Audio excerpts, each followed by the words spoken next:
Today, we are talking 7 ways to detox your emotional well being.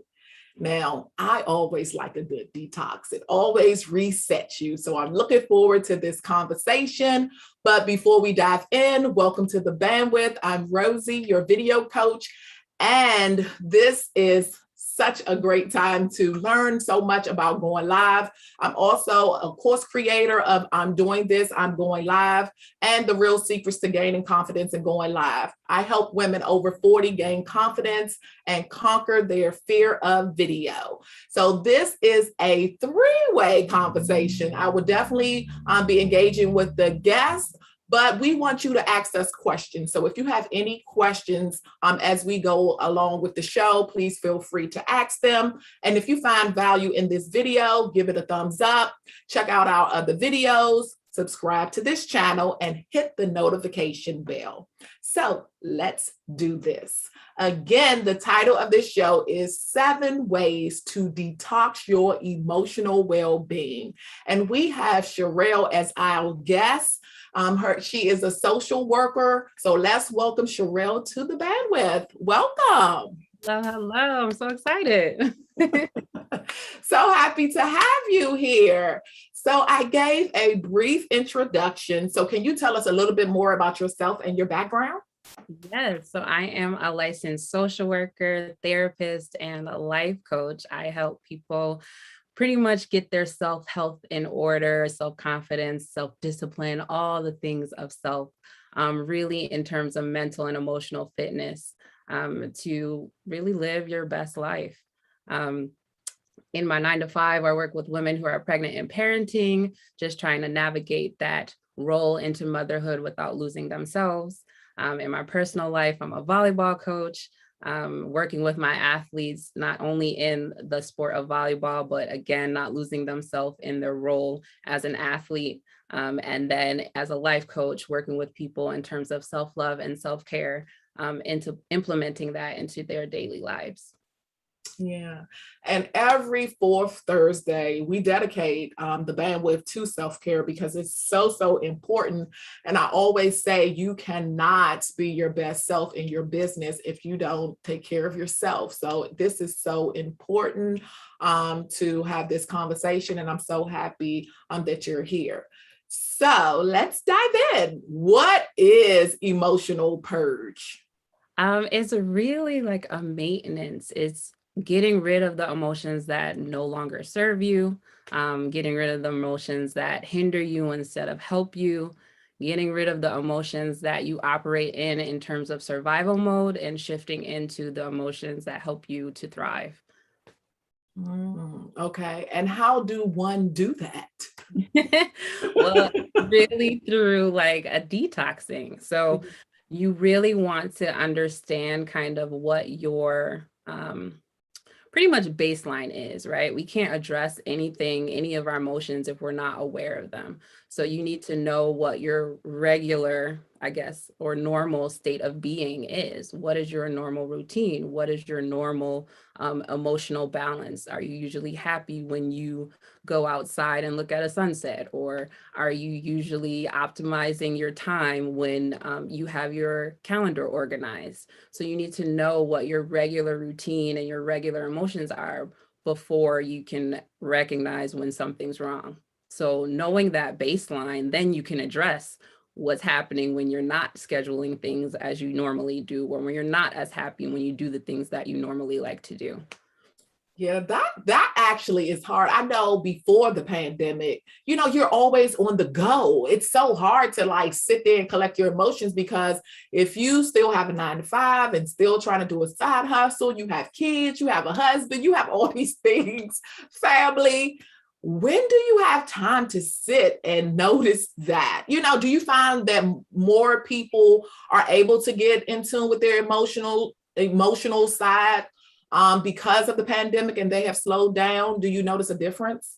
Oh yeah. I mean, the pandemic literally forced us to sit with ourselves, to sit in the stuff, right? Because we're so used to being on autopilot and go, go, go, we never really had the opportunity or took the time out to do it.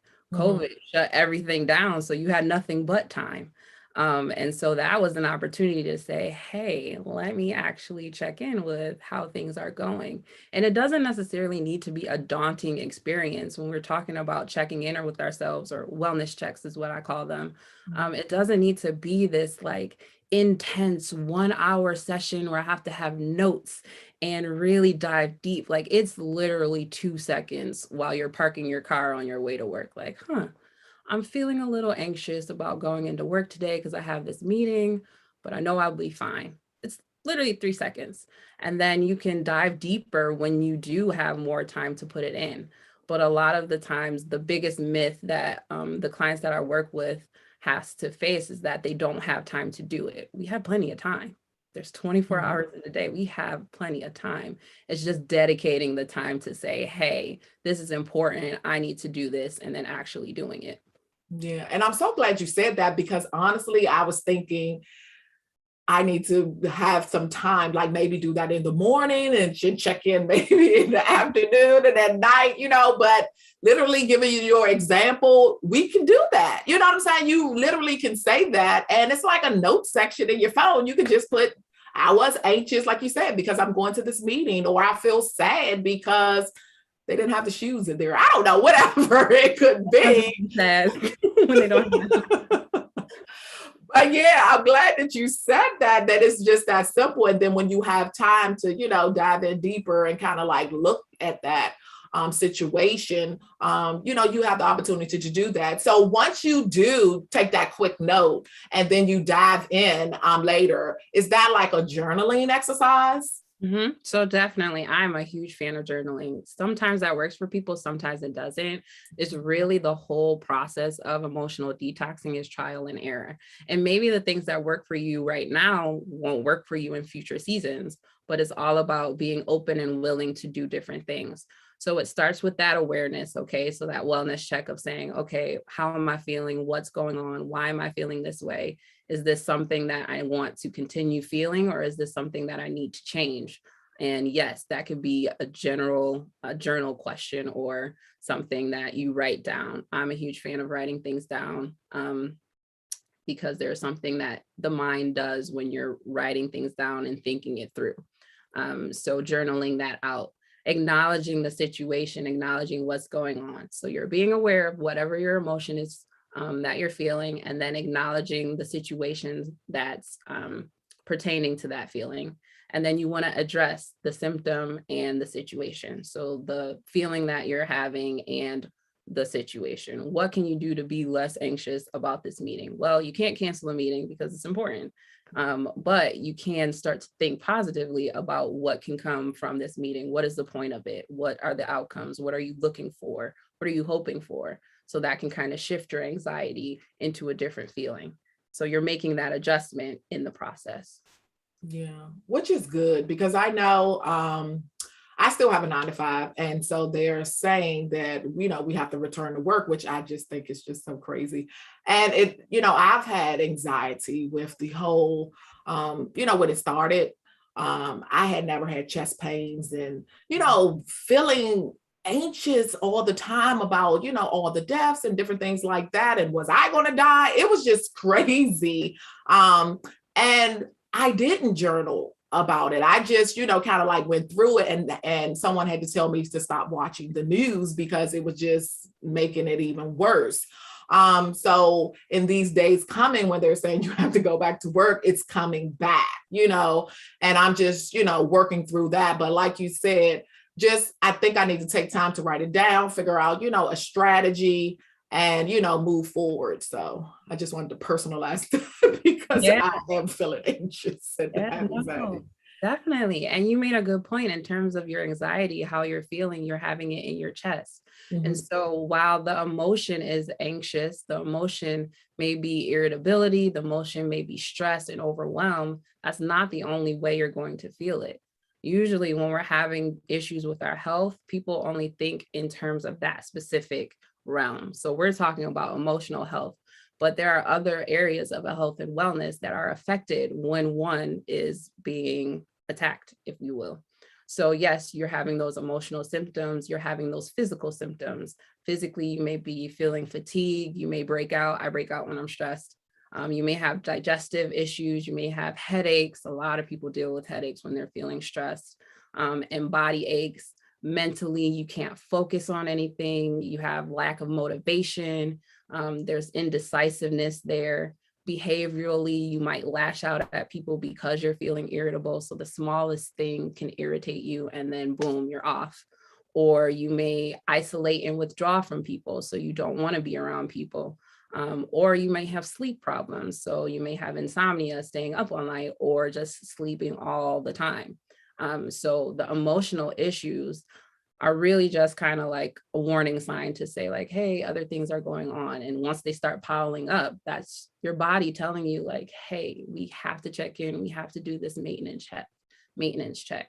It's like your car. When you run out of gas, the light comes on, or when you need an oil change, the light comes on. It's the same way. When we're feeling our anxiety or our stress or any of those emotional things that are happening, or physically or mentally, it's our body telling us to say, hey, we need a maintenance check. So it's good to be aware of that. Yeah. And then how do you know when you need an expert or a therapist like you to step in?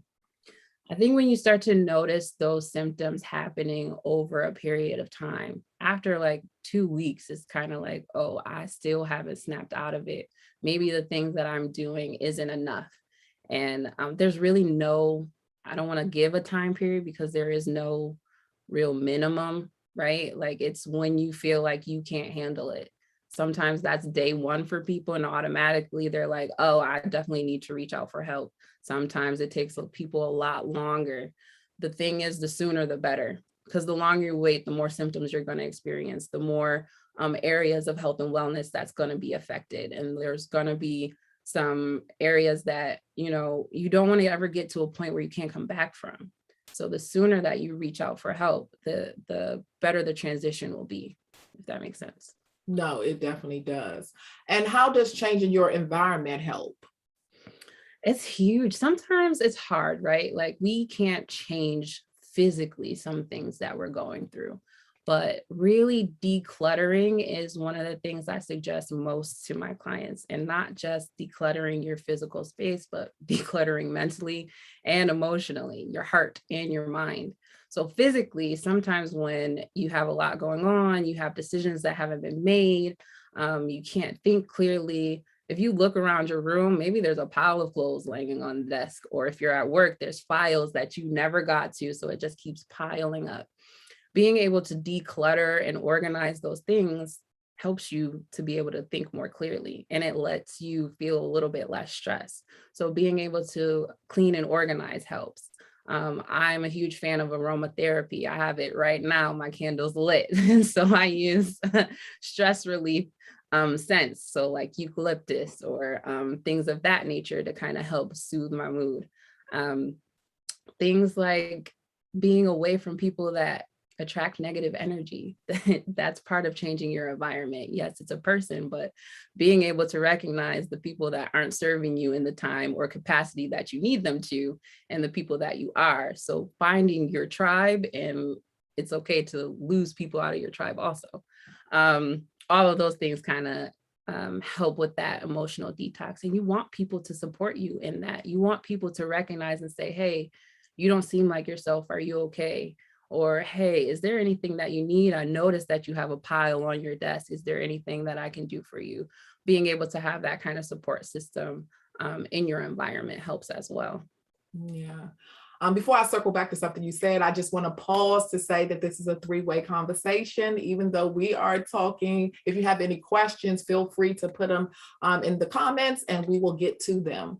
So I want to circle back to you said about the decluttering. I never knew that about myself too. Actually, I was over 40, that having a cluttered space just makes my mind foggy. I can't really get anything done. And I can be junky sometimes, but when it gets to a point, I'm just like, oh, I can't do it. I have to clean up in order to be productive. And I never knew that was a thing until I was in my 40s. Yes, it's a part of that awareness. Like if you know how you function well, you'll know when that's how you know things are wrong. Like Mhm. if you're normally an organized person, like I said, you organize, you keep your dates, like my calendar is color coordinated. Like if I come to a week and there's nothing, like Sherrell, what is going on? Like, you got an appointment on Monday, but you didn't write it down. So if you didn't write it down, it's not happening. Like you, We are here with that. Yes. right. So you gotta work on being more aware. Like that's how I was talking about earlier, those wellness checks. It's not just for when something's wrong. We want to check on when things are going right. Because that's how we'll know when things are going wrong.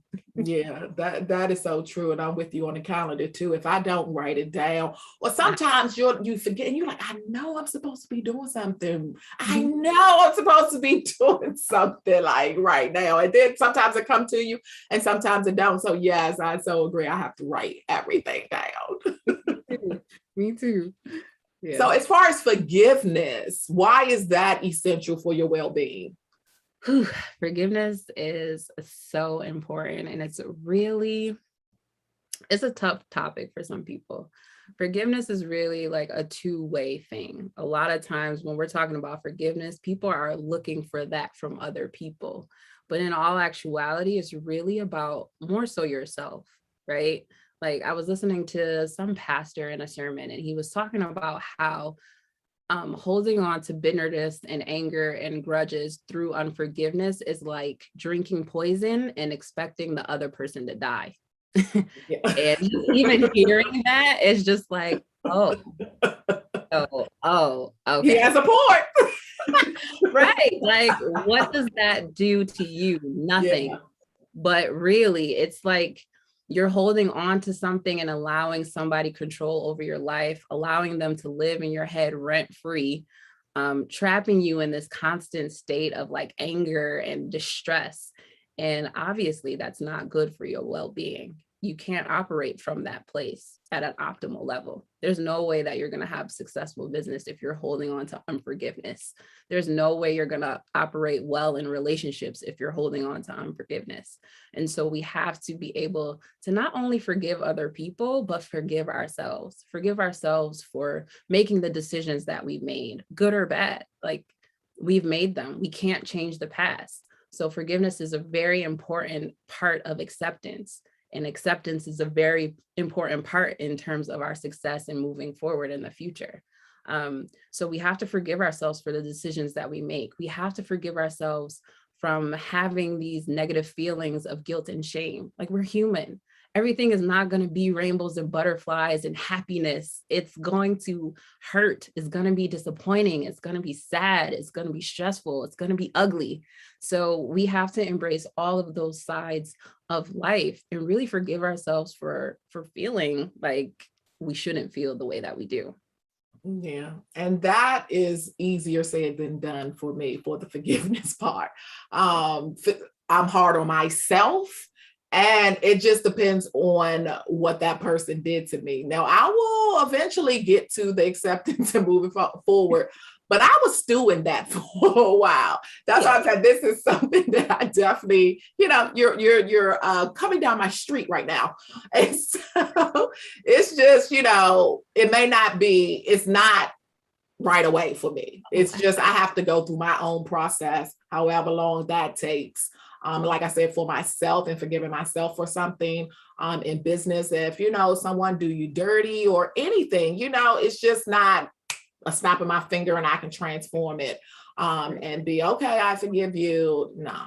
So that's the work in progress for me. No, I'm saying it as if like in theory, that's what happens. But in life, it's not that simple, right? Yeah. It's almost like I like to equate some things, and forgiveness is one of them. I equate it to like dealing with grief.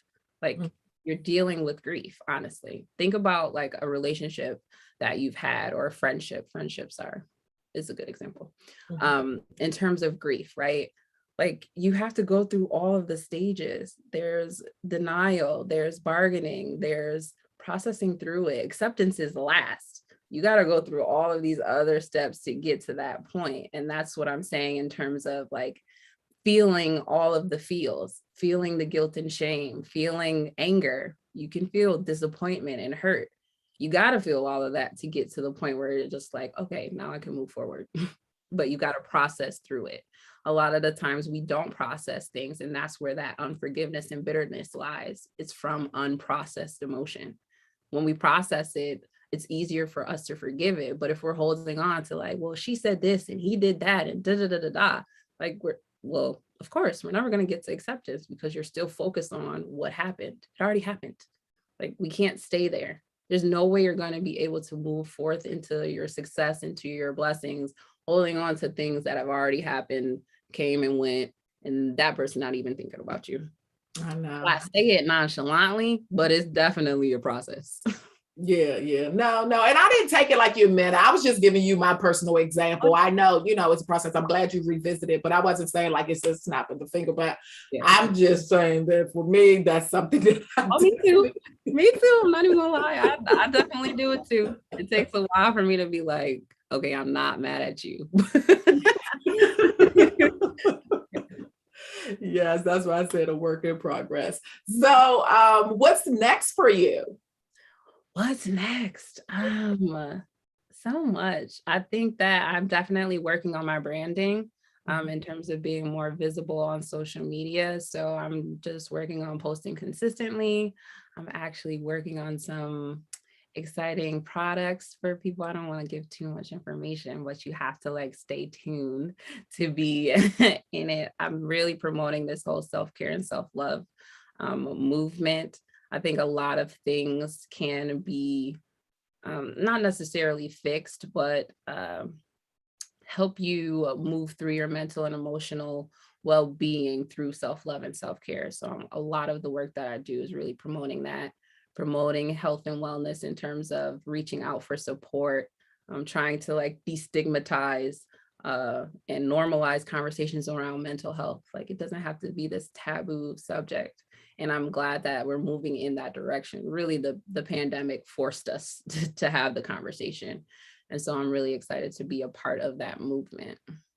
Yeah, and I'm happy to see that too, because we had someone else on and we were just talking about that. And, I'm happy to see that a lot of Black women are, stepping up and doing it too. And like you said, not having the stigma of, you're not supposed to, talk to somebody, you're supposed to handle it, or, take it all in and handle everything.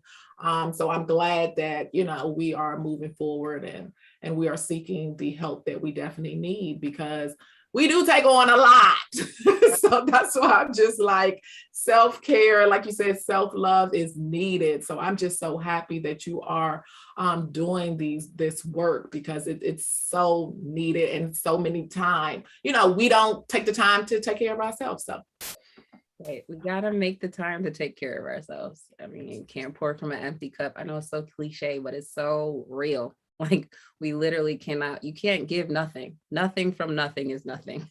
Yes. And so we have to take the time to really replenish ourselves, refresh ourselves, so that we can give our best selves, not just for others, but really for us. So yeah. And how can people stay connected with you? Yeah, I'm mostly active on Instagram or Twitter, so you can follow me, or TikTok. At the number 1, Sherrell McLean, SHERRELLMCLEAN. Well, thank you so much, Sherrell, for being on the bandwidth. This has been a great conversation. Yes, I've had so much fun. Thank you for the invitation.